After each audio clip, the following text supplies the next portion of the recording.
It's a great day for this Tuesday as we welcome to the desk our good friend. It's Attorney Kim Baer is here from the Baer Law Firm and talking about something that a little unusual for some people to chat about, but getting bit by a dog. Now the reason we're saying unusual to talk about because one of us up here has been bit 4 times. That's true. By a dog. And we never sued anybody, but when I was 3, when I was 9, and a couple times when I was a teenager. Because you have a couple scars. I mean, Yeah, we're not talking like nibbles. here. We're talking like heart. Show them the scars, Craig, because they're pretty nasty and the hair's kind of short. But this was a German Shepherd when I was 9. Whoa, whoa, zoom in so Turn it your looks head like a little something. more. There it is. There it is there. Yeah. Okay. Yeah. That was a pretty good one. But you know, it was a different time. You just didn't run out and sue your neighbor. You just had the dog put to sleep. Yeah. But that's different now.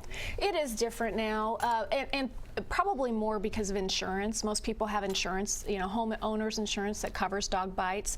And so a lot of times when we get calls from people that either they've been bitten or their children have been bitten, it's not so much that they want to file a lawsuit, but they want to make sure that they get insurance coverage from the owner of the dog to cover the medical bills. And, and if you're a child and if you've got a facial scar, I mean, that's kind of traumatizing. If you're an adult and you've missed job, you missed some work, so you've got some lost wages. So I think we do file lawsuits if we have to. You've got 2 years from the time that the dog bite occurred to file a lawsuit, but typically most of those cases get resolved just through negotiations with the insurance company. Which I didn't realize there was insurance that covered this, which made sense. I was reading your email before we came on the program, and it makes sense now because I rent. And when you see the application, it says, if you have dogs, what breeds do you have? Because they could be liable as well. Exactly, yeah. And we've had some actual lawsuits where we've sued apartment complexes where they had rules saying, we're not going to allow these types of breeds. And, unfortunately, in this case, it was a child that was mauled and had serious injuries, required several surgeries.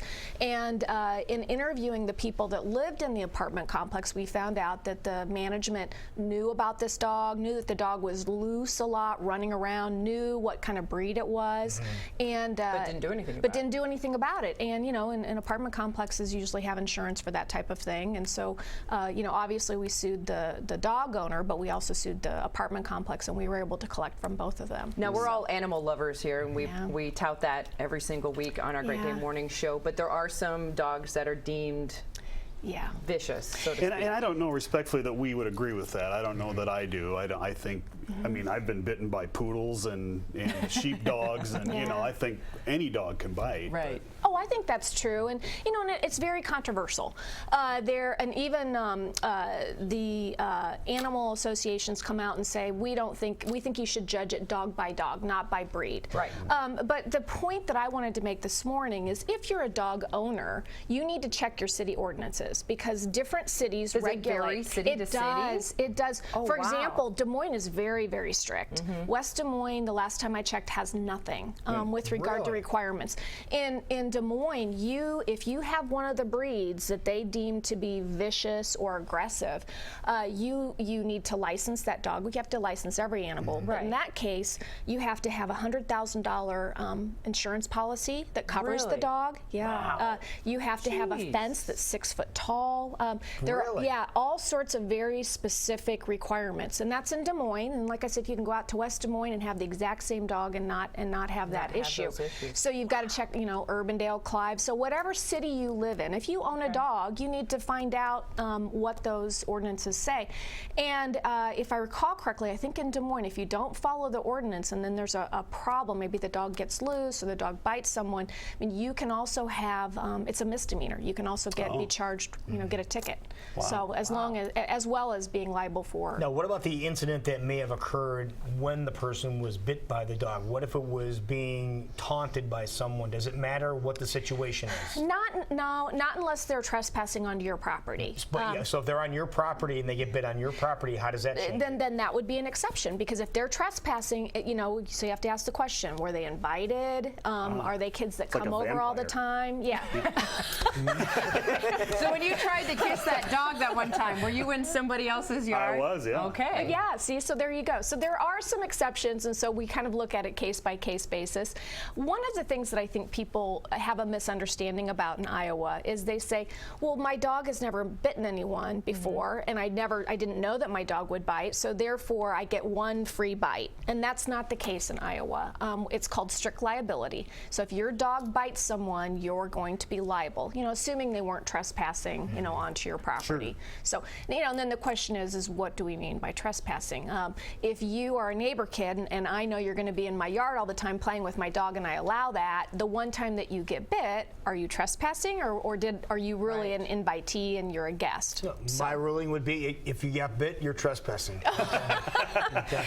Yeah, it's case by case. Okay. Yeah, it's case by. And the other thing is to check your insurance. Make sure you've got homeowners insurance that covers the dog. If you're a landlord and you know that your tenants have dogs, make sure that you've got insurance that's going to cover that, because sometimes you can be held liable for what your tenants are What doing. if you have signs up that say warning, dogs or whatever? Does that do anything for you? No, other than again if the person's trespassing. But if you have a dog and the dog breaks loose and runs next door and bites a child, you could have 10 signs up. That's not going to protect you because again it's strict liability.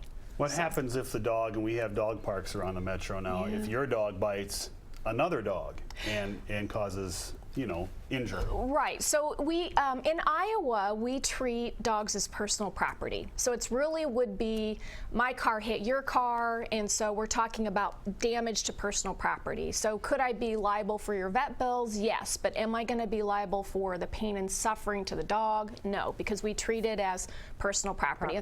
A lot of people get really upset because their dogs are like children to them. Right. Right. Yeah, and Yeah, right here. Oh yeah, and my husband likewise, and so, but no, it's personal property. It's the value of the dog. If the dog's worth $400, and you did a lot of damage to the dog, you might be limited to $400.